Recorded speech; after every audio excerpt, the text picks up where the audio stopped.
నమస్తే SDV news కి స్వాగతం. నేను సుధా. బులెటిన్ల ముందుగా హెడ్లైన్స్. బియ్యం అక్రమ రవాణాలో గత ప్రభుత్వంలో పెద్ద కుట్రే జరిగింది. కేవీ రావును బెదిరించి అరబిందోకు వాటా రాయించుకున్నారన్న మంత్రి నాదెండ్ల. పెయింజల్ తుఫాన్ ప్రభావంతో వణికిపోతున్న రాయలసీమ జిల్లాలో తిరుమలను ముంచెత్తుతున్న భారీ వర్షాలు.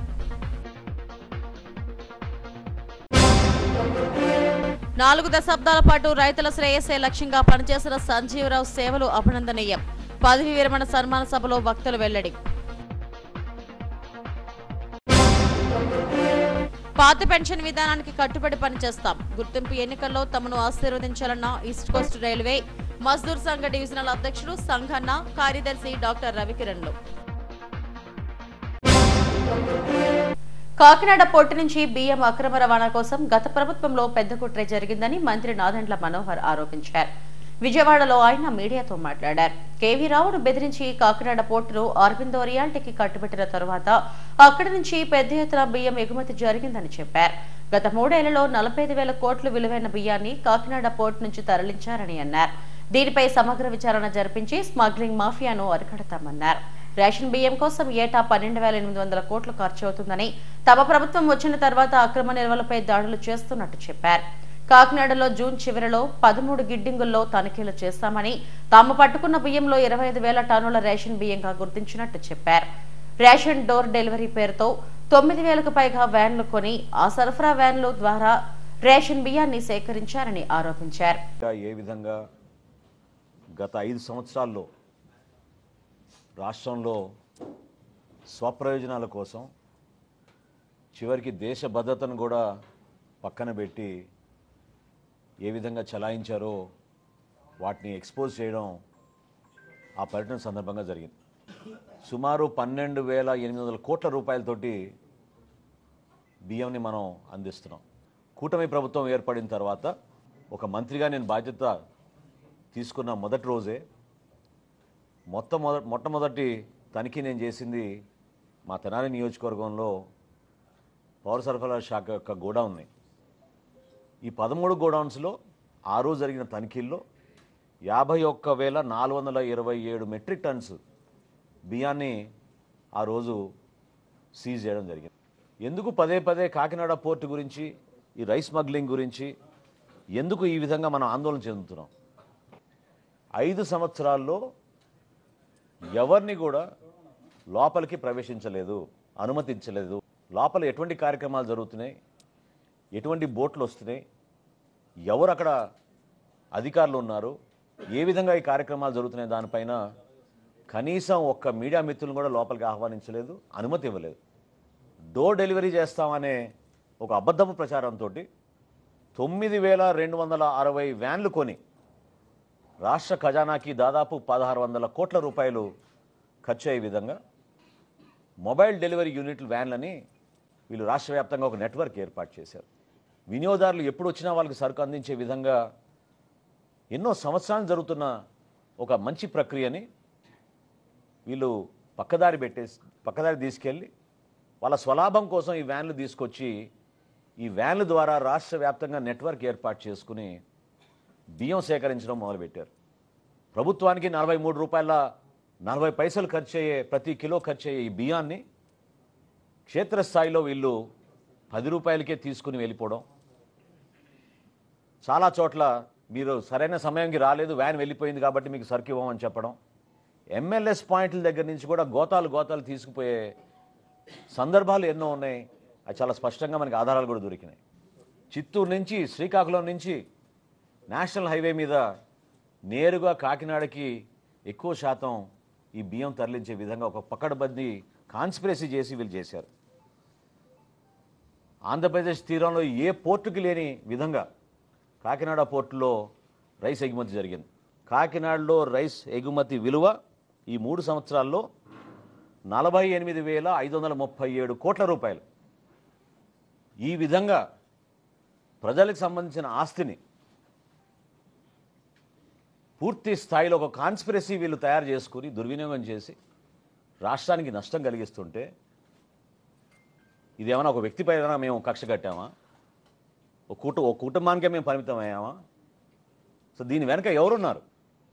ఎంత పెద్ద కాన్స్పిరసీ జరిగిందంటే జగన్మోహన్ రెడ్డి గారి ప్రభుత్వంలో ఆయనే ముఖ్యమంత్రి, ఆయనకి తెలియకుండా జరగదు కదా. రోజున కాకినాడ సీపోర్ట్ని జగన్మోహన్ రెడ్డి గారు తన చేతుల్లో లాక్కోవడానికి ఇంత దౌర్జన్యం ఎందుకు చేశారు? ఎందుకు కేవీ రావు గారి కుటుంబాన్ని ఈ విధంగా హింసించి ఇబ్బంది పెట్టి భారతదేశంలో కార్పొరేట్ చరిత్రలో ఎప్పుడు లేని విధంగా బలవంతంగా 41% వాటా బిగ్గెస్ట్ షేర్ హోల్డర్గా మార్చారు ఆరోబిదో రియాలిటీని ఈ రోజున. బంగాళాఖాతంలో ఏర్పడిన పెయిన్సోల్ తుఫాన్ తీరం దాటింది. ఉత్తర తమిళనాడు, పుదుచ్చేరిల మధ్య మహాబలిపురం వద్ద తీరం దాటినట్టు వాతావరణ శాఖ వెల్లడించింది. ఇది క్రమంగా బలహీనపడుతుందని, ఈ నేపథ్యంలో మోస్తరు నుంచి భారీ వర్షాలు కురుస్తాయని తెలిపింది. ప్రముఖ పుణ్యక్షేత్రం తిరుపతి ముంపునకు గురైంది. పెయింజల్ తుఫాన్ తమిళనాడు, ఏపీ సరిహద్దు జిల్లాలను ముంచెత్తుతుంది. భారీ వర్షాలకు చెన్నై సహా పలు జిల్లాల్లో రాకపోకలు స్తంభించిపోయాయి. 34 గంటల్లో 20 నుంచి 27 సెంటీమీటర్ల మధ్య వర్షపాతం నమోదైంది. ఏపీలోని పలు జిల్లాల్లో గాలుల తీవ్రత ఎక్కువగా ఉండటం, కుండపోత వర్షాలతో సహాయక చర్యల్లో తీవ్ర జాప్యం జరుగుతుంది. బలమైన ఈదురుగాలులకు చాలా ప్రాంతాల్లో చెట్లు నేలకూలాయి. చెన్నై విమానాశ్రయాన్ని తాత్కాలికంగా మూసివేశారు. మొత్తం 55 విమానాలు రద్దు కాగా 12 విమానాలను దారి మళ్లించారు. చెన్నైకి సరిహద్దుల్లో ఉన్న ఏపీలోని పలు జిల్లాల్లో పెయింజల్ తుఫాన్ అలజడి సృష్టిస్తుంది. తిరుమల నిండుకుండలా మారింది.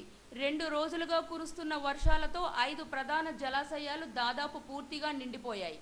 పాప వినాశనం, ఆకాశగంగ, గోగర్భం, కుమారధార, పసుపుధార జలాశయాలు ప్రధాన నీటి వనరులుగా ఉన్నాయి. ఆదివారం ఉదయానికి ఈ 5 జలాశయాల్లో నీటి మట్టం దాదాపుగా పూర్తి స్థాయికి చేరుకుంది. దీంతో పాప వినాశనం, శ్రీవారిమెట్టు మార్గాలను మూసేశారు. గోగర్భం జలాశయం నిండిపోవడంతో 3 సెంటీమీటర్ల మేర గేట్లను ఎత్తి నీటిని కిందకు వదులుతున్నారు. మరోవైపు ఘాట్ రోడ్లో పలు చోట్ల కొండ చర్యలు విరిగిపడడంతో సహాయక చర్యలకు ఇబ్బంది కలుగుతుంది. ఎప్పటికప్పుడు ఈ కొండ చర్యలు తొలగిస్తూ భక్తులకు ఇబ్బంది లేకుండా టీటీడీ చర్యలు చేపట్టింది. స్వామివారిని దర్శించుకున్న భక్తులకు అన్నప్రసాద వితరణకు వెళ్లేందుకు కూడా ఇబ్బందులు తప్పడం లేదు. గత 2 రోజులుగా కురుస్తున్న భారీ వర్షాలకు తిరుమల కొండపై చలి విపరీతంగా పెరిగింది. దీంతో భక్తులు గజగజ వణుకుతున్నారు. మరోవైపు ఉత్తర, దక్షిణ కోస్తా జిల్లాల్లో గత 2 రోజులుగా ముసురేస్తుంది. మోస్తరు నుంచి భారీ వర్షాలు పడటంతో జనజీవనానికి తీవ్ర అంతరాయం ఏర్పడింది. పోర్టుల్లో ప్రమాద హెచ్చరికలు కొనసాగుతున్నాయి. సముద్రం అల్లకల్లోలంగా ఉన్నందున మత్స్యకారులెవరూ వేటకు వెళ్లొద్దని వాతావరణ శాఖ హెచ్చరికలు జారీ చేసింది. ఈ ఫోటోలో కనిపిస్తున్న వ్యక్తి కోసం పోలీసులు గాలిస్తున్నారు. విశాఖ కంచర్పాలెం పోలీస్ స్టేషన్ పరిధిలో బస్సులో ప్రయాణిస్తున్న మహిళలపై ఒక ద్రవాన్ని విసిరి పరారయ్యారు. అయితే పోలీసులు ఈ విషయంపై ఆరా తీస్తున్నారు. సీసీ ఫుటేజ్ ఆధారంగా ఆ వ్యక్తిని గుర్తించారు. ఈ వ్యక్తి వివరాలు తెలిసిన వారు సంబంధిత పోలీస్ స్టేషన్ కు సమాచారం అందించాలని పోలీసులు కోరారు. తగిన పారితోషికం కూడా ఇవ్వడంతో పాటు వారి వివరాలు గోప్యంగా ఉంచుతామని వెల్లడించారు.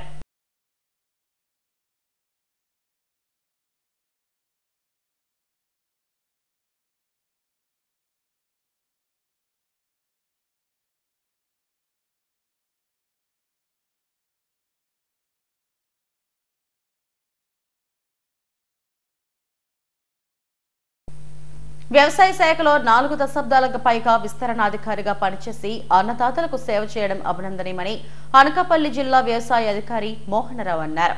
సుమారు 40 ఏళ్ల పాటు వ్యవసాయ విస్తరణ అధికారిగా పనిచేసి శనివారం పదవీ విరమణ పొందిన పరవాడ వ్యవసాయ విస్తరణ అధికారి ప్రగడ సంజయరావు పదవీ విరమణ సభను సిరిపురంలోని వుడా చిల్డ్రన్ ఎరీనాలో ఆదివారం నిర్వహించారు. ఇటీవల పదవీ విరమణ పొందిన వ్యవసాయ విస్తరణ అధికారి ప్రగడ సంజయరావు పదవీ విరమణ సభను వుడా చిల్డ్రన్ ఎరీనాలో ఘనంగా నిర్వహించారు.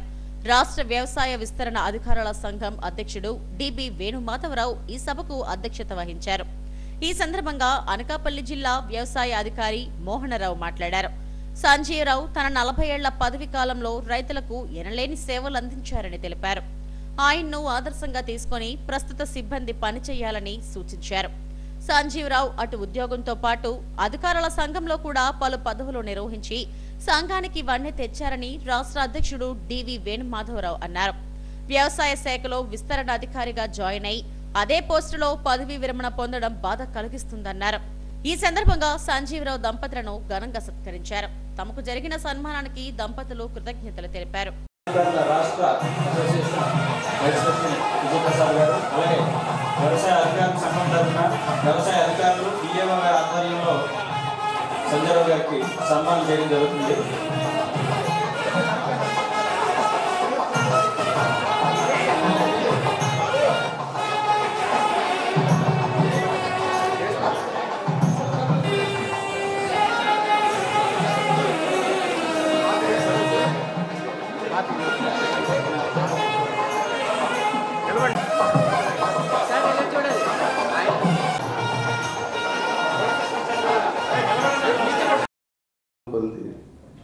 వ్యవసాయ శాఖ వల్ల ఈరోజు నేను ఆర్థికంగా ఎంతో విధంగా నేను డెవలప్ అయ్యాను.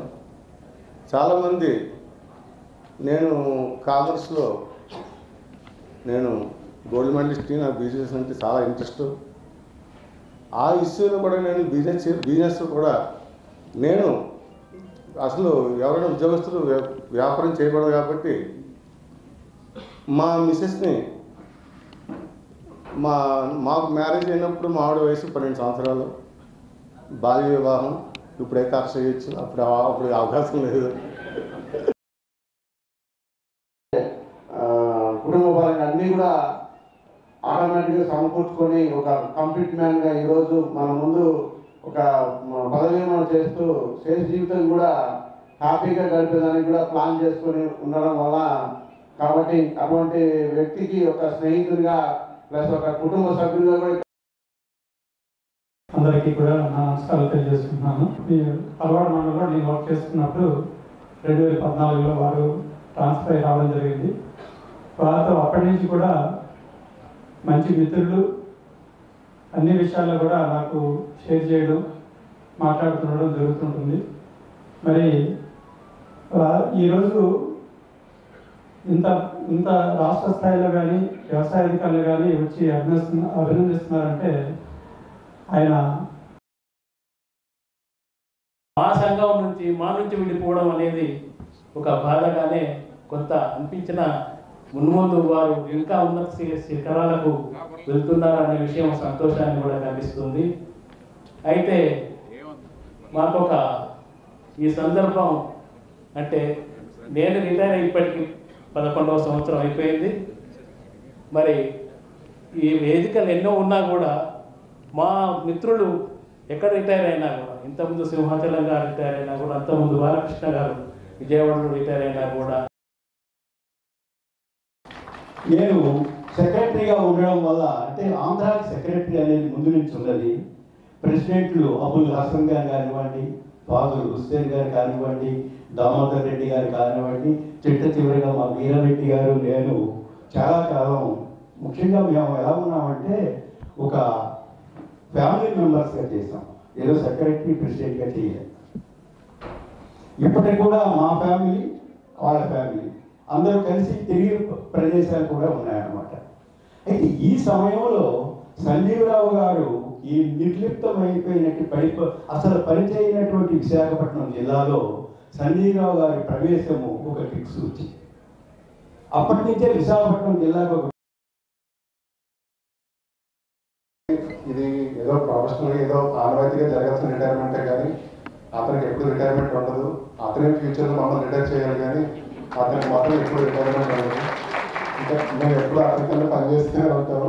సో అతనే మమ్మల్ని రిటైర్ చేయాలి. ఈ వచ్చిన ఫ్యామిలీ మెంబర్స్ అందరికీ, అందరి పెద్దలకి పేరు పేరుగా ఈ ఫంక్షన్కి వచ్చి మా పేరెంట్స్ని దీన్ని బ్లెస్ చేసినందుకు చాలా థ్యాంక్స్ అండి. Really happy. సన్మాన కార్యక్రమంలో రాష్ట్ర సంఘం మాజీ అధ్యక్షుడు వీరారెడ్డి, మాజీ ప్రధాన కార్యదర్శి పాపినాయుడు, వ్యవసాయ శాఖ అధికారుల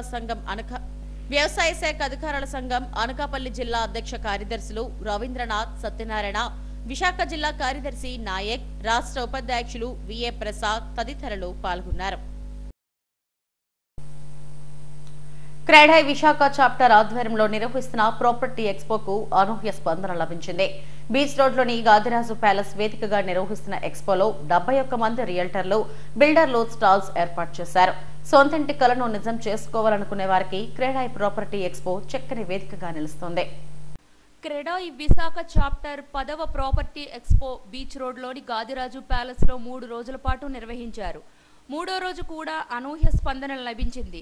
జిల్లా collector Harindra Prasad, VMRDA commissioner Viswanathan, JC Mayur అశోక్లు ఈ ఎక్స్పోను తిలకించారు. భవిష్యత్తులో విశాఖ అభివృద్ధిని వివరించారు. పారిశ్రామికంగానే కాకుండా టూరిజం పరంగా విశాఖ అభివృద్ధి చెందుతుందని చెప్పారు. ప్రజలు తమ సొంతింటి కలను నెరవేర్చుకునేందుకు ఈ ఎక్స్పో చక్కటి అవకాశమన్నారు. పీఎం సూర్యఘర్ పథకానికి విశేషమైన స్పందన వస్తుందని కలెక్టర్ హరీంద్ర ప్రసాద్ చెప్పారు. 3 కిలోవాట్ల వరకు వాడుకునే వారికి 70,000 వరకు సబ్సిడీ కూడా వస్తుందని తెలిపారు. విశాఖ పర్యాటకంగా అభివృద్ధి చెందుతుందని, ప్రతి ఒక్కరూ ఇక్కడ నివాసం ఏర్పాటు చేసుకోవడానికి అనుకూలమైన ప్రాంతమని విఎంఆర్డీఏ కమిషనర్ విశ్వనాథన్ తెలిపారు. Youngsters who are looking for skills, who have the degree but doesn't have the requisite skill to be absorbed in the industry. So that is the next step we are looking at. So the objective is to ensure that there is on one side income for every household, on other side they spend less on the essential items. To do that they will have enough money to afford for whatever they aspire for. That's what government would be involved in. Beyond that, it is the market. Market determines what is the right price. So it boils down to demand and supply. Maybe and coming to the second part of the question regarding renewable energy, the government will shortly come up with a policy. So the policy will outline what benefits are there for renewable energy investors. As we speak, we have renewable energy investments happening in the green hydrogen. Because majority of the land here is government land. So here the tourism policy gives a very affordable lease policy. It is just giving around 1% of the SRO value would be the annual lease rental, and it would be increased of over 5% for a 3-year block period. So it is actually that will end up spurring more investment in the tourism sector, keeping the value of the land at a very affordable rate. I have not seen the industrial policy. క్రమం తప్పకుండా ఒకే వేదికపై ఇలాంటి ఎక్స్పోలు నిర్వహించడం ద్వారా అందరికీ ఉపయోగపడేలా చేస్తున్నారని chambers of commerce రాష్ట్ర అధ్యక్షుడు పైడా కృష్ణప్రసాద్ అన్నారు. ఒక్క స్టెప్తో ఎక్స్పోకు వస్తే 2 గంటల్లోనే తమ సొంతింటి కల సాకారమయ్యేలా అవకాశం ఉందన్నారు. ఏడాదికి ఒక్కసారి కాకుండా 2 సార్లు ఎక్స్పో నిర్వహించాలని నిర్వాహకులను కోరారు.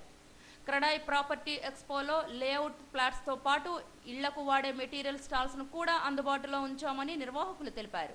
ఈ ఎక్స్పోకు విశేషమైన స్పందన లభించిందని వెల్లడించారు. ఈరోజు క్రెడై ఆర్గనైజేషన్ వాళ్ళు విశాఖపట్నంలో ఎక్స్పో నిర్వహించి ఈ ఎక్స్పో ప్రతి సంవత్సరం కూడా క్రమం తప్పకుండా నిర్వహిస్తున్నారు. దీనివల్ల ఏదన్నా కన్స్ట్రక్షన్లో విషయాలు తెలుసుకోవడానికి, అలాగే ఎవరన్నా ఫ్లాట్ కొనుక్కుందామంటే ఎక్కడ ఫ్లాట్స్ అవైలబుల్ ఉన్నాయి, ఒక్క స్టెప్పింగ్ తోటి మొత్తం విశాఖపట్నంలో ఏం జరుగుతుంది, అలాగే చుట్టుపక్కల ఏం జరుగుతుంది, ఏ ఫెసిలిటీస్ మనకు కావాలి, ఏ ఫెసిలిటీస్ అవైలబుల్గా ఉన్నాయి అన్నది ఒక్క స్టెప్ తోటి లోపలికి వస్తే ఒక 2-3 గంటల్లో మొత్తం ఒక 2-3 రోజులు చూడాల్సిన పని 2-3 గంటల్లో పూర్తి అవడానికి ఈ ఎక్స్పో చాలా ఉపయోగపడుతుంది. అలాగే ప్రతి సంవత్సరం కూడా జరిగినా సరే కొత్త కస్టమర్లు వస్తున్నారు, కొత్త వాళ్ళు విజిట్ చేస్తున్నారు ఈ స్టాల్ని. నేను కూడా ప్రతి సంవత్సరం ఇక్కడికి వచ్చి కొత్త విషయాలు, కొత్త డెవలప్మెంట్స్ ఏవైతే కన్స్ట్రక్షన్ ఫీల్డ్లో ఉన్నాయో దాని గురించి కూడా తెలుసుకోవడం జరుగుతుంది. సో ఇది జరగటం వల్ల విశాఖపట్నం ప్రజలకు ఎంతో మేలు చేస్తున్నది క్రెడై ఆర్గనైజేషను. అలాగే ఈ క్రెడై ఆర్గనైజేషన్ ధర్మేంద్ర గారు ప్రెసిడెంట్గా ఉండి ఈ కార్యక్రమాన్ని ఎంతో చక్కగా గత 5 సంవత్సరాల నుంచి 6 సంవత్సరాల నుంచి కూడా ఈ కార్యక్రమాన్ని ఎంతో చక్కగా నిర్వహిస్తున్నారు. CREDAI Visakhapatnam 10th property expo November 29th, November 30th, December 1st Gadiraju ప్యాలెస్లో మార్నింగ్ 10 నుంచి ఈవినింగ్ 8 దాకా ఫ్రీ ఎంట్రీ తోటి ఈ పబ్లిక్కి సిటీలో ఉన్న different projects, gated community apartments అన్న, స్టాండ్ అలోన్ అపార్ట్మెంట్స్ అన్నా కానీ, విల్లా ప్రాజెక్ట్స్ కానీ, లేఅవుట్ ప్లాట్స్ కానీ, అలాగే ఈ ప్రాజెక్ట్స్లో ఉన్న రకరకాల కన్స్ట్రక్షన్ మెటీరియల్ ఏం వాడుతున్నారు, ఏంటి construction equipment, latest construction equipment ఏమి అందుబాటులో ఉంది, ఇవన్నీ తెలిసే విధంగా ఆల్ స్టేక్ హోల్డర్స్ని ఒక రూఫ్ కింద తీసుకొచ్చి కన్జ్యూమర్కి ఇది ఒక ఫ్యూ అవర్స్లో వాళ్ళు లైఫ్ టైమ్ డ్రీమ్ హోమ్ అనేది కొనడానికి ఒక ఆపర్చునిటీ క్రియేట్ చేయాలనే ఉద్దేశంతో క్రెడై ఈ ప్రాపర్టీ ఎక్స్పో నిర్వహించడం జరుగుతుంది. ఇది మా ఈ 10th ప్రాపర్టీ ఎక్స్పోలో టోటలీ 71 స్టాల్స్ ఉన్నాయి. ఇందులో బ్యాంకింగ్ ఇన్స్టిట్యూషన్స్ కానీ, లేఅవుట్ డెవలపర్స్ కానీ, అపార్ట్మెంట్ డెవలపర్స్ కానీ వీళ్ళందరూ కూడా వారి యొక్క ప్రాజెక్ట్స్ డిస్ప్లే చేశారు. విశాఖపుర ప్రజలు ఈ ప్రాపర్టీ ఎక్స్పోకి విచ్చేసి వారి యొక్క సొంతింటి కలని, వారి యొక్క ఇన్వెస్ట్మెంట్ యొక్క ఆలోచనల్ని ఎక్కడ వాళ్ళు ఇన్వెస్ట్ చేస్తే రానున్న కాలంలో సిటీ ఎలా గ్రో అవుతుంది ఏంటి అని ఈ పూర్తి వివరాలు తెలుసుకొని ఇన్వెస్ట్మెంట్ చేయడానికి ఎంతో దోహదపడుతుంది. బీచ్ రోడ్లోని గాదిరాజు ప్యాలెస్లో 3 రోజుల పాటు నిర్వహించిన క్రెడై ప్రాపర్టీ ఎక్స్పోకు విశేషమైన స్పందన లభించింది. ఇక్కడ ఫ్లాట్లు బుక్ చేసుకున్న వారికి బంపర్ డ్రా ద్వారా విజేతలకు బహుమతులు ప్రదానం చేశారు. ఈ నెల 4, 5, 6 తేదీల్లో రైల్వేలో గుర్తింపు సంఘం ఎన్నికలు జరగనున్నాయి. ఈ ఎన్నికల్లో ఈస్ట్ కోస్ట్ రైల్వే మజ్దూర్ సంఘ ఎన్నికల ప్రచారంలో ముందంజలో ఉంది. ఇప్పటికే వాల్తేర్ డివిజన్లోని అన్ని సంఘాలను కలిసి ఓటర్లను అభ్యర్థించారు. ఓల్డ్ పెన్షన్ స్కీమ్ సాధించడమే తమ లక్ష్యంగా ముందుకెళ్తున్న తమను ఈ ఎన్నికల్లో ఆశీర్వదించాలంటున్న డివిజన్ అధ్యక్షుడు వి సంఘన్న, డివిజనల్ కార్యదర్శి డాక్టర్ వి రవికుమార్లతో మా bureau chief Chittibabu face to face. దేశవ్యాప్తంగా రైల్వేల్లో గుర్తింపు యూనియన్ ఎన్నికలు పెద్ద ఎత్తున జరగబోతున్నాయి. ఈ నెల 4, 5, 6 తేదీల్లో ఈ ఎన్నికలకు ఈస్ట్ కోస్ట్ రైల్వే మజ్దూర్ సంఘం పెద్ద ఎత్తున పోటీ చేస్తుంది. ఈ మజ్దూర్ సంఘం అధ్యక్షులు డాక్టర్ సంగన్న మనతో ఉన్నారు. వారిని అడిగి వివరాలు తెలుసుకుందాం. సార్, ఎట్లా ఈ ఎన్నికల ప్రాసెస్ ఎలా జరుగుతుంది చెప్పండి. నమస్కారం అండి. భారతీయ రైల్వేలో ఈ ప్రజెంట్ డిసెంబర్ 4, 5, 6 తేదీన ఎలక్షన్ చునావణ జరుగుతుంది. దానివల్ల భారతీయ రైల్వేలో గుర్తింపు కోసం మేము Bharatiya Rail Mazdoor Sangh, East Coast Railway Mazdoor Sangh తరపున పోటీ చేస్తున్నాము. మన కోసం మేము సాధించుకోవాల్సిన ఏవైతే ఉన్నాయో మన ప్రాబ్లమ్స్ అన్ని ఈ మజ్దూర్ సంఘ ద్వారా మేము సాధించుకుంటామని మేము సెలవు. డాక్టర్ రవికుమార్ గారు చెప్పండి, ఈస్ట్ కోస్ట్ రైల్వేలో ఎంత ఓటర్స్ ఉన్నారో, ఇంతవరకు మీరు ఎన్నికల ప్రచారం ఎట్లా చేశారు, మీరు ఇచ్చిన హామీలు ఏంటి? దాదాపు 17,000 మంది ఇవాళ డివిజన్ సంబంధించి ఓటర్స్ ఉన్నారండి. ఈరోజు ఈ ఎలక్షన్లు, రాబోయే 4, 5 ఎలక్షన్లు చాలా కీలకమైనవి. ఇది మన భవిష్యత్తును నిర్ణయించేవి. ఇది ఏ సొసైటీ ఎలక్షన్లు కాదు. మనకి యూబీ చూసాం రైల్వేస్లోని. దానికి దీనికి చాలా వ్యత్యాసం ఉంది. ఇది మన భవిష్యత్తును నిర్ణయించేది. ఎందుకంటే మనకి ఏ సిపిసి కావాలన్నా, లేదా ప్రతి కార్మికుడి సమస్య తీరాలన్నా మనం ఢిల్లీ లెవెల్లో పోరాడి ఏ యూనియన్ అయితే రికగ్నిషన్ తెచ్చుకుంటుందో ఆ యూనియన్ ద్వారానే మనం ఆ సమస్యలన్నీ కూడా సాధించుకోగలం. కాబట్టి ఈ ఎలక్షన్ చాలా చాలా ముఖ్యమైనవండి. అందుకే మేము ప్రతి ఒక్క కార్మికుడిని మ్యాన్ టు మ్యాన్ కలుస్తున్నాం, ప్రతి డిపార్ట్మెంట్కి వెళ్తున్నాం, కలిసి వాళ్ళకి ఒకే విజ్ఞప్తి చేస్తున్నాం. ఈ ఎలక్షన్ ఖచ్చితంగా మీరు పోలింగ్ బూత్కి వచ్చి మీ ఒక అమూల్యమైన ఓటు వేసి ట్రేడ్ యూనియన్ అయితే మీకోసం రాత్రి పగలు కష్టపడుతోందో ఆ ట్రేడ్ యూనియన్కి మీరు సమర్థించి మీ యొక్క విలువైన vote east Coast Railway Mazdoor Sangh serial number 2కి వేసి గెలిపించాల్సిందిగా ప్రార్థిస్తున్నాం. టీఆర్ఎంఎస్ బీజేపీకి అనుబంధంగా పనిచేస్తుందని ప్రచారం జరుగుతుంది. దీన్ని మీరు ఎలాగా తీసుకుంటారు? అంటే తప్పుడు ప్రచారంగానే మేము భావిస్తామండి. ఎందుకంటే మాది east Coast Railway Mazdoor Sangh అనేది భారతీయ రైల్వే మజ్దూర్ సంఘ్కి అనుబంధ సంస్థ అండి. భారతీయ రైల్వే మజ్దూర్ సంఘ్ భారతీయ మజ్దూర్ సంఘ్ అనుబంధ సంస్థ. అయితే భారతీయ రైల్వే మజ్దూర్ సంఘ్ అనేది 1964లో స్థాపించబడిందండి. అలాగే బిఎంఎస్ భారతీయ మజ్దూర్ సంఘ్ అనేది 1944లో స్థాపించబడిందండి. అయితే బీజేపీ అనేది ఎప్పుడు వచ్చిందండి? 1980లో వచ్చింది. ఇది ఏ విధంగా మేము ఈ కార్మిక సంఘాలు రెండూ కూడా ఏ విధంగా బీజేపీకి అనుబంధం అయి ఉంటాయి? ఒక్కసారి మీరు ఆలోచించండి. ఇది దుష్ప్రచారం అండి. ఎందుకంటే ఈరోజు ఈ 2 ఫెడరేషన్లు ఇక్కడున్న ఏ ఫెడరేషన్స్ అయితే ఉన్నాయో మన రైల్వేలో, ఈ 2 ఫెడరేషన్లు వాడి ఓటమి భయంతో మా మీద ఏ ప్రచారం చేస్తే వాళ్ళకి లబ్ధి చెందుతుందో అని ఈ ప్రచారం చేయడం మొదలెడుతున్నారు. ఎందుకంటే ఈరోజు చూసుకుంటే ప్రతి కార్మికుడు మా వెనక నడిచి వస్తున్నారండి. ఫర్ ఎగ్జాంపుల్ ఇప్పుడు చూడండి, 10 ఫెడరేషన్స్ మాతో ఇప్పుడు ఉన్నాయండి. SC ST OBC all India track maintenance association, all India engineering association, Viklang association, station master association, అలాగే మన ఆపరేటింగ్ అసోసియేషన్స్, ఇవన్నీ కూడా ఫెడరేషన్స్ అన్నీ కూడా మనతో ముందుకు నడిచి వస్తున్నాయండి. దీనివల్ల ఈ వాళ్ళు చేసింది ఏమీ లేదు. ఇప్పటివరకు 2 ఫెడరేషన్స్ కూడా ఏమీ చేసింది లేదు కార్మికులకి. కాబట్టి ఈ కార్మికులకి చేస్తుంది ఈ east Coast Railway Mazdoor Sangh BRMS కార్మికుల కోసం రాత్రి పగలు కష్టపడుతోందని తెలుసుకుని ఈరోజు ఈ ఫెడరేషన్స్ అన్నీ కూడా మాతో కలిసి వచ్చాయి. రవికిరణ్ గారు చెప్పండి, OPS అనేది మీరు ఎలా సపోర్ట్ చేయబోతున్నారు? ఓల్డ్ పెన్షన్ స్కీమ్ అనేది చాలా ముఖ్యమైనదండి. మనం ప్రతి కార్మికుడు కూడా ఒక ఇండస్ట్రీకి తన బుద్ధి బలాన్ని 60 సంవత్సరాలు పెట్టి పనిచేసి 60 సంవత్సరాల తర్వాత వృద్ధాపంలో తను ఒకరి దగ్గరికి చేయి జార్చే పరిస్థితి రాకూడదనేదే పెన్షన్ ఇవ్వడం జరుగుతుంది. పెన్షన్ అనేది ఒక హక్కు అండి. అదొక మెర్సీ ఇది మెర్సీతోనో లేకపోతే ఏ భిక్షో కాదండి పెన్షన్ అనేది. కాబట్టి ఆ పెన్షన్ ఖచ్చితంగా ఇవ్వాలని మేము 2004 నుంచి NPS ఏదైతే తీసుకొచ్చారో అప్పటి నుంచే మేము వ్యతిరేకిస్తున్నాం. ఈ 2 ఫెడరేషన్లో మన దౌర్భాగ్యం ఏంటంటే ఈ 2 NFIR ARF మన ఓట్లు తీసుకుని ఢిల్లీలో కూర్చుని ఈ NPSకి వ్యతిరేకించడం పోయి ఆమోదించాయండి. ఆ రోజు 2024, ఈరోజు 2024 2024 మళ్ళీ UPS అని తీసుకొచ్చారు, అని తీసి పెట్టారు. దానికి కూడా వీళ్ళు ఆమోదించి వచ్చారు. మేము దాన్ని బైకాట్ చేసాం మీటింగ్ని. మేము ఎప్పుడూ కూడా NPS UPSకి వ్యతిరేకంగానే ఉన్నామండి. OPSకి మేము కట్టుబడి ఉన్నాం. మా ప్రధాన ఎజెండా కూడా OPS అనండి. ఓల్డ్ పెన్షన్ స్కీమ్ వెనక్కి తీసుకురావడమే మా ప్రధాన ఎజెండాగా పెట్టుకున్నాం. ఇప్పుడు ఎన్నికల సందర్భంగా మీరు అల్టిమేట్గా కార్మికులకి ఇచ్చిన భరోసా ఏంటి చెప్తున్నాం. అతి ముఖ్యంగా బర్నింగ్ ఇష్యూ ఏదైతే ఉందండి OPS అండి. మన జీవితానికి సంబంధించింది. ఒక కార్మికుడు 60 సంవత్సరాలు తన బుద్ధి బలాన్ని ఒక ఇండస్ట్రీకి ఉపయోగించి చివరాఖరికి అంటే వృద్ధాపం వచ్చిన తర్వాత దేహి అని ఒకరి దగ్గరికి చేయి జార్చకూడదు. ఆ OPS అనేది చాలా ముఖ్యమైనదండి. కాబట్టి దానికోసం ప్రధానంగా అది ఫస్ట్ ఎజెండాగా మేము పెట్టుకున్నాం. OPS తీసుకురావడమే మా ప్రధాన ఎజెండా అండి. అంటే ఓటర్లకి మరి అల్టిమేట్గా రేపు ఎలక్షన్ జరగబోతుంది 4వ తారీఖుని మీరు ఇచ్చే అల్టిమేట్ ఏంటండి? ఇప్పుడు ఏ విజ్ఞప్తి చేయబోతున్నారు? ప్రతి కార్మికుడికి నా అన్నదమ్ములు సోదరుమల్లికి ఒకటే విజ్ఞప్తి చేస్తున్నామండి. ఈ రాబోయే ఎలక్షన్లు ఇదివరకు చెప్పినట్టు చాలా చాలా ముఖ్యమైనవి, మన భవిష్యత్తును నిర్ణయించేవి. ఇది UB సొసైటీ ఎలక్షన్లు కాదండి.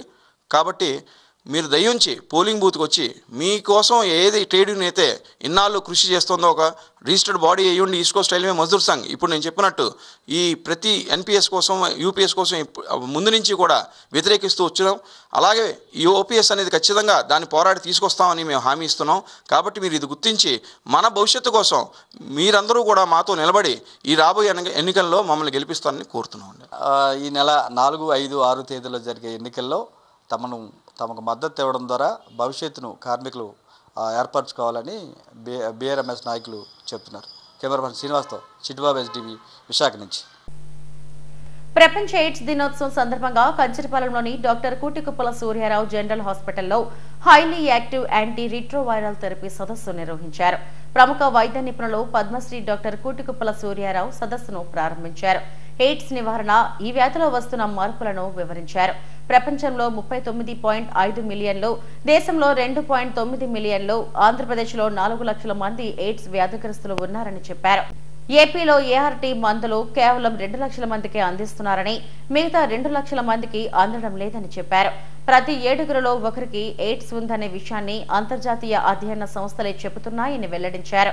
ఈ నేపథ్యంలో అందరికీ ఆరోగ్యం అనే కార్యక్రమం కింద తాము వైద్య పరీక్షలు, చికిత్సలు ఉచితంగా అందజేస్తున్నామని తెలిపారు.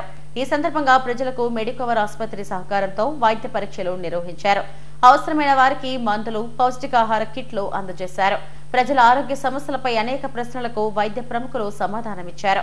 ఈ సదస్సులో ప్రముఖ gynaecologist doctor Subhadevi, doctor Lakshmi Kondamma, bone specialist doctor Achyutarao, robotic laparoscopic surgeon doctor Kavitha, cosmologist doctor Madhukar, ఆసుపత్రి సిబ్బంది పాల్గొన్నారు. వాడితే 75 ఏళ్ళు తుమ్ము దగ్గు లేకుండా కూడా ఆరోగ్యంగా జీవిస్తారు. కాబట్టి ఈవేళ మనం పూర్తి విజయాన్ని HIV మీద సాధించబోతున్నాం. ప్రపంచంలో మొట్టమొదటి సిటీ సిడ్నీ, అక్కడ 0 ట్రాన్స్మిషన్ అంటే అసలు ఎవరికి అక్కడ HIV ఉన్నవారు కూడా నిరోధి వాడకుండా కాపురం చేసినా వ్యాధి వ్యాపించదు. ప్రపంచంలో the first city which got 0 transmission. మరి ఆ దేశం మనం చేయండి. డయాబెటీస్ జబ్బు కనిపెట్టి 100 ఏళ్ళు అయింది. ఈవేళ మరణాలు పెరిగిపోతున్నాయి. వ్యాధి లేకుండా ఆగలేదు కదా. అలాగే స్మాల్ పాక్స్ ఒకప్పుడు ఘోరాది ఘోరంగా మసూచిక వ్యాధి వస్తే ఆ రోగుల్ని ఆకుల మీద పెట్టి అరణ్యాల్లో లోయల్లో పడేసేవారు. అలాంటి మసూచికం 1978 తర్వాత ఒక కేసు కూడా లేదు. That is the medical wonder. అలాగే హెచ్ఐవి కూడా వ్యాక్సిన్ అతి త్వరలో రాబోతుంది. లక్షలు అవుద్దని చెప్పారంట. వెంటనే నా దగ్గరికి ఆయన వచ్చారు. రాగానే నేనేంటంటే ఏదో 70,000 80,000 అంటే మామూలు ఆపరేషన్కి అయ్యే రేట్లో చేయగలిగాను. సో అంటే అందరూ చేయట్లేదు అనేది పక్కన పెడితే భయం అనేది ఉంది. కానీ దానికి తగ్గట్టు కొంతమంది ఉన్నారు డాక్టర్లు, దాన్ని గుర్తించాలి. ఆ గుర్తించి దీని తాలూకా సౌకర్యాన్ని కొంతవరకు సార్ కూడా నాకు ఆయన ఏ కేసులు వచ్చినా రెఫర్ చేస్తూ తక్కువలో చేయమని రిక్వెస్ట్ చేస్తూ ఉంటారు. నేను కూడా చేస్తూ ఉన్నాను. నా ఆర్థోపెడిషన్గా నేను చేయగలిగేది అది మేడం గారు కూడా ఇప్పుడు కేజీహెచ్కి వెళ్ళారు, ఆవిడ కూడా వస్తారు. వస్తే మీకు ఎటువంటి ఇది ఉన్నా అంటే మీరు అందరూ ఈ మీటింగ్ తాలూకు మెయిన్ ఉద్దేశం ఏంటంటే మీరే తెలియజేయాలి. రోగం చూపించి ఎంతో వర్క్ ఎంతో కష్టపడి ఎంతో మందికి ఉపయోగకరంగా ఉంది. ఆ హెచ్ఐవి వ్యాధి పూర్తిగా నివారణ అవ్వడానికి కారకుడు గుర్తింపు వస్తుంది. ఆయన అచీవ్మెంట్స్ అన్ని చూస్తే నాకు చాలా ఆశ్చర్యం వేస్తుంది. నేను చాలా జూనియర్ సార్తో కంపేర్ చేస్తాను. అయితే ఈ సర్వీస్లో పాల్గొనడానికి నాకు కూడా అవకాశం రికవర్ తరఫున పంజాబ్ హోటల్ జంక్షన్ సాయినగర్లోని కాశీ విశ్వేశ్వర స్వామి ఆలయంలో కార్తీక మాసం పూర్తవుతున్న సందర్భంగా స్వామివారికి జలాభిషేకం, కుంభాభిషేకాన్ని నిర్వహించారు. వేకువజాము నుంచే మహిళా భక్తులు కలశాలతో స్వామివారిని దర్శించుకుని జలాభిషేకం చేశారు. కార్తీక మాసం నెల రోజులు స్వామివారికి ప్రత్యేక పూజలు, అభిషేకాలు నిర్వహించామని, ఆదివారం మహాకుంభాభిషేకం నిర్వహించామని ఆలయ ప్రధాన అర్చకులు అందుకూరి శివాజీ శర్మ, శ్రీనివాస శర్మలు తెలిపారు. నెల రోజుల పాటు స్వామివారికి విశేష పూజలు, అర్చనలు నిర్వహించామని, సోమవారం మహా అన్నదానం ఉంటుందని చెప్పారు. ఈ రోజు నెల రోజులు కూడా మహావిశేషంగా పూజలు అందుకున్నటువంటి కాశీ అన్నపూర్ణాదేవి, కాశీ విశ్వేశ్వర స్వామి వారు కూడా జలాభిషేకము ఈరోజు అమావాస్య వెళ్ళిన వెంటనే జలాభిషేకం చేయించడం జరిగింది. కావున 50 మంది భక్తులు కూడా ఆయురోగ్య భోగభాగ్యాలు కూడా చేకూర్చు తొలుతూగుతూ దంపతులు ఆయురోగ్య భోగభాగ్యాలతో తొలుతూగుతూ ఉండాలని కోరుకుంటూ, అలాగే రేపు మహా అన్న ప్రసాదం ఆలయ ప్రాంగణంలో చేయించడం జరుగుతోంది. అందుకని మీ యొక్క శక్తి కొలది వస్తు రూపణ ధన రూపణ ఇచ్చి సాయ సహకారం అందిస్తారని కూడా వేడుకుంటున్నాం. అయినా ప్రసాదం వచ్చి అందరూ పూజించండి. ఓం నమ శివాయ. అన్ని దానాల కన్నా గొప్పది అన్నదానం, అన్ని మాసాల కన్నా గొప్పది కార్తీక మాసం, అన్ని వారాల కన్నా గొప్పది కార్తీక సోమవారం. స్వామి యొక్క అభిషేకాన్ని తిలకించి ఎంతో పునీతులయ్యారు. అటువంటి విశేషమైనటువంటి ఈరోజు అమావాస్య వెళ్ళిపోతున్నది, 10 గంటలకు వెళ్ళిపోతుంది. కాబట్టి తదనంతరం కూడా కుంభాభిషేకం సంకల్పించాం. ఎప్పుడు ప్రతి సంవత్సరం కూడా కార్తీక మాసంలో వచ్చేటువంటి అమావాస్య రోజున కుంభాభిషేకం జరుగుతుంది. ఈ సంవత్సరం కూడా జరిగింది. ఎంతో విశేషంగా భక్తులు భక్తి శ్రద్ధలతో వచ్చి ఆ స్వామివారి యొక్క అభిషేకంలో పాల్గొని, కుంభాభిషేకంలో పాల్గొని వారి యొక్క స్వహస్తాలతో స్వామివారికి అభిషేకం చేసుకుని పునీతులయ్యారు. అలాగే రేపు పోలుపాడ్యమి సందర్భంగా తెల్లవారుజామున 3 గంటల నుంచి కూడా దీపాలు వదులుతారు. ఆ తదనంతరం దీపదానం, శాలిగ్రామదానం, వస్త్రదానం జరుగుతుంది. ఆ తదనంతరం కూడా అన్నప్రసాద కార్యక్రమం కూడా జరుగుతుంది. భక్తులందరూ కూడా ఈ అవకాశాన్ని సద్వినియోగం చేసుకోండి. అన్నప్రసాదాన్ని స్వీకరించి స్వామివారి యొక్క సంపూర్ణమైనటువంటి అనుగ్రహానికి పాత్రలవుతారని కోరుతున్నాం. శ్రీ శ్రీ శ్రీ కాశీ విశ్వేశ్వర స్వామివారి దేవస్థానం NH5. మనసును నియంత్రించడమే ధ్యానం ఉద్దేశమని Anil Neerukonda educational society dean doctor PV Sudhakar అన్నారు. ఏయూ వైవిఎస్ మూర్తి ఆడిటోరియంలో నిష్కామ ఫౌండేషన్ ఆధ్వర్యంలో 2 రోజుల పాటు జరగనున్న లెక్చర్ సిరీస్ లో ధ్యానం అనే అంశంపై జరిగిన సదస్సుకు ఆయన ముఖ్య అతిథిగా హాజరయ్యారు. నిష్కామ ఫౌండేషన్ వ్యవస్థాపకురాలు అరుణాజీ ప్రసంగం చేశారు. అనంతరం భగవద్గీత అధ్యయనంపై డాక్టర్ కుమార్ రాజా ప్రసంగించారు. ధ్యానం ప్రాముఖ్యత, మనసును నియంత్రించడంలో ధ్యాన సాధనలో ఎంత ముఖ్యమో అరుణాజీ వివరించారు. వీటిలో ఎదురయ్యే అవరోధం, ధ్యానం చేయడానికి అనుసరించాల్సిన విధానాలను వివరించారు. ప్రతినిత్యము బాల్యం నుంచి వృద్ధాప్యం వరకు జీవితాంతం పాటించవలసిన మనకి దిశానిర్దేశం చేసే ఉద్గ్రంథమే మనకి భగవద్గీత. భగవద్గీతలో ఇంకొక విశేషం ఏంటంటే, నాకు అర్థమైనంత వరకు మనం ఎంతగా ఆలోచిస్తామో అంత లోతుగా మనం దాని అర్థం మనకి బోధపడుతుంది. ఉదాహరణకి భగవద్గీతలో చెప్తారు, యత్ర యోగేశ్వర కృష్ణో యత్ర పార్థో ధనుర్ధర తత్ర శ్రీ విజయోద్భూతిర్ధ్రువ నీతిర్మతిర్మమ. అక్కడ ఉండేది కేవలం ఆత్మ.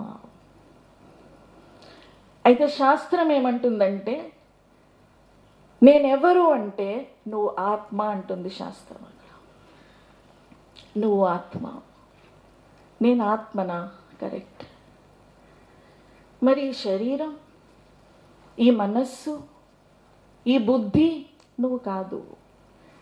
ఇవి నీకు సంబంధించిన పరికరాలు, ఇవి నీకు భగవంతుడు ఇచ్చిన ఉపాధులు. ఈ జీవితంలో వ్యవహారం కోసం భగవంతుడు నీకు ఇచ్చిన ఉపాధులు వాడుకుంటూ నువ్వు ఇక్కడ జీవితాన్ని గడపాలి, జీవన యాత్రని గడపాలి. కానీ ఇవి నీకు సంబంధించినవి కానీ ఇవి నువ్వు కానే కావు. What is the proof? కానీ ఈ మనసు చంచలం, అస్థిరం, ఎప్పుడూ ఎటో వెళ్ళిపోతుంటుంది. ఈ మనసుని ఎలా మన అందుబాటులో పెట్టుకోవాలా అన్న విషయంపై అరుణ గారి 2 రోజులు కూడా మనకి బోధిస్తారు. చాలా మనకి ఆబ్స్టికల్స్ ఉంటాయి. ఈ ప్రపంచం అంతా చాలా అందంగా కనిపిస్తుంటుంది. ఇంద్రియ సుఖాలను మనల్ని వాటి వైపు లాగేస్తుంటాయి. ఈ ఇంద్రియ సుఖాలని పక్కన పెట్టి మనసుని మళ్ళీ ఎలాగ మనం ధ్యానంలోకి తీసుకురావాలో ఈ విషయంపై మేడం ఈ 2 రోజుల పాటు మనకి చెప్తారు. తిరుచానూరు పద్మావతి అమ్మవారి కార్తీక బ్రహ్మోత్సవాలు వైభవంగా జరుగుతున్నాయి. ఉత్సవాల్లో భాగంగా ఆదివారం కల్పవృక్ష వాహనంపై రాసమన్నార్ స్వామి అలంకారంలో సిరుల తల్లి పద్మావతి అమ్మవారు దర్శనమిచ్చారు. వాహనం ముందు గజరాత్రి నడుస్తుండగా భక్తజన బృందాలు, భజనలు, కోలాటాలు, జియంగార్ల గోష్ఠితో అమ్మవారిని కీర్తించారు. మంగళ వాయిద్యాల నడుమ చిరుజల్లుల మధ్య వాహన సేవ కోలాహలంగా సాగింది. ఈ వాహన సేవలో తిరుమల పెద్ద జిఆర్ స్వామి, చిన్న జిఆర్ స్వామి, ఈవో శ్యామలరావు, జేఈఓ వీరబ్రహ్మం తదితరులు పాల్గొన్నారు.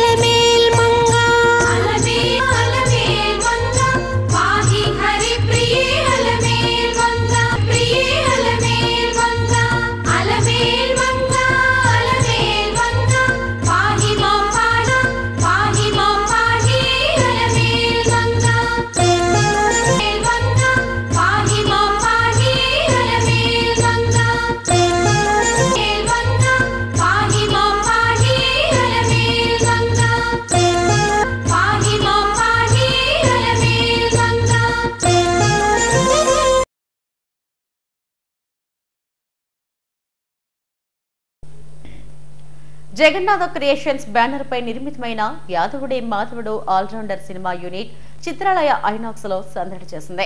సినిమా థియేటర్ వద్ద చిత్ర నిర్వాహకులు వియపు చిన్నారావు మాట్లాడారు. వ్యసనాలకు బానిసలై జీవితాలను విచ్ఛిన్నం చేసుకునే వ్యక్తులకు కనువిప్పు కలిగించేదే ఈ చిత్రమన్నారు. కుటుంబ సమేతంగా చూడదగ్గ సినిమా అని జబర్దస్త్ అప్పారావు తెలిపారు. సినిమాలో విశాఖకు చెందిన కళాకారులే ఎక్కువగా ఉండటం సంతోషదాయకమన్నారు.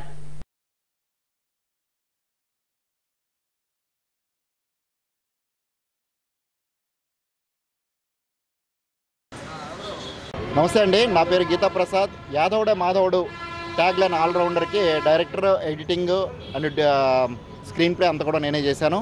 సో ఈ మూవీ చిత్రాలయ థియేటర్లో రిలీజ్ అవ్వడం మాకు చాలా ఆనందంగా ఉంది. స్క్రీన్ నెంబర్ 3లో రిలీజ్ అయిందన్నమాట. చాలామంది చూసి చాలా హ్యాపీ ఫీల్ అవుతున్నారు. ఒక లో బడ్జెట్ మూవీ ఇంతమంది ప్రజాదరణ పొందడం మాకు చాలా హ్యాపీగా ఉంది. సో ఇంత చిన్న ఫిల్మ్ని కూడాను ఒక ఐనాక్స్ థియేటర్లో వేసే అందుకు ఒక దోహదపడినటువంటి మా ప్రొడ్యూసర్ చిన్నారావు గారికి హృదయపూర్వక కృతజ్ఞతలు తెలియజేస్తాను. యాదవుడే మాధవుడు ఆల్రౌండర్ సినిమా అండి. దగ్గర చాలా రోజులైంది. ఇది రిలీజ్ అవుతుందో అవదని చెప్పేసి నాకు కూడా చాలా డౌట్ వచ్చింది. కొంతమంది ఆలు సంప్రదిస్తే చాలా చిన్నచూపు చూశారండి. విశాఖ కళాకారులు అంటే వాళ్ళకి చాలా చిన్నచూపు. మీరు అడిగిన డబ్బులు ఇస్తాం వెయ్యండి అని అడిగినా సరే వాళ్ళు వేయలేదు, మాకు సహకరించలేదు. ఈరోజు ఐనాక్స్లోని దగ్గర 29, 30, 1, 2, 3, 4 తేదీ దాకా 6 రోజుల దాకా ఇక్కడ ఐనాక్స్లో వేస్తారండి. ఈ కార్యక్రమం, ఈ సినిమా బాదింగి సాయి గారికి అంకితం చేస్తున్నామండి. పాత్రికేయ మీడియా మిత్రులందరికీ నమస్కారం. నాకు కళాకారుడిగా, ముఖ్యంగా విశాఖ కళాకారుడిగా చాలా ఆనందంగా ఉంది. కారణం ఏంటంటే ఒక చిన్న సినిమాకి ఇంత పెద్ద ఎత్తున media, print media, electronic media support చేసినందుకు ధన్యవాదాలు. ఇక జగన్మాత క్రియేషన్స్ పతాకంపై విశాఖలో అందరికీ చిరపరిచితులు, అందరి వాడిగా ఉన్నటువంటి ఆ సాయి సన్నిధిలో అనునిత్యం నిత్య సాయి పారాయణం చేసే మా వియ్యపు చిన్నారావు గారు, విశాఖ వియ్యపు చిన్నారావు గారు ఎంతో అభిరుచి కలిగినటువంటి నిర్మాతగా యాదవుడే మాధవుడు అనే చిత్రాన్ని గీతా ప్రసాద్ గారు మరి ఈరోజు ఈ చిత్రానికి కథ కానీ మాటలు కానీ అలాగే చిత్ర దర్శకుడుగా ఎంతో పేరున్నటువంటి గీతా ప్రసాద్ గారు అనుభవజ్ఞుడు వారి చేతిలో పెట్టడం జరిగింది. ఈ చిత్రానికి ఉత్తేజ్ అండ్ భువన చిత్ర కథానాయకులుగా ఉన్నారు. అలాగే విశాఖ కళాకారుడిగా నాకు కూడా ఒక మంచి పేమెంట్ ఇచ్చే చిత్రంలో నన్ను పెట్టుకున్నందుకు కూడా చాలా చాలా సంతోషం. మరి మన ప్రతిష్టాత్మకమైన వైజాగ్లోనే చాలా సీనియర్ థియేటర్ అయినటువంటి చిత్రాలయ సినిమా 11:40 పడడం మాకు ఎంతో ఆనందాన్ని ఇచ్చింది. హెడ్లైన్స్ మరోసారి. బియ్యం అక్రమ రవాణాలో గత ప్రభుత్వంలో పెద్ద కుట్రే జరిగింది. కేవీ రావును బెదిరించి అరవిందోకు వాటా రాయించుకున్నారన్న మంత్రి నాదెండ్ల. పెయింజల్ తుఫాన్ ప్రభావంతో వణికిపోతున్న రాయలసీమ జిల్లాలో తిరుమలను ముంచెత్తుతున్న భారీ వర్షాలు.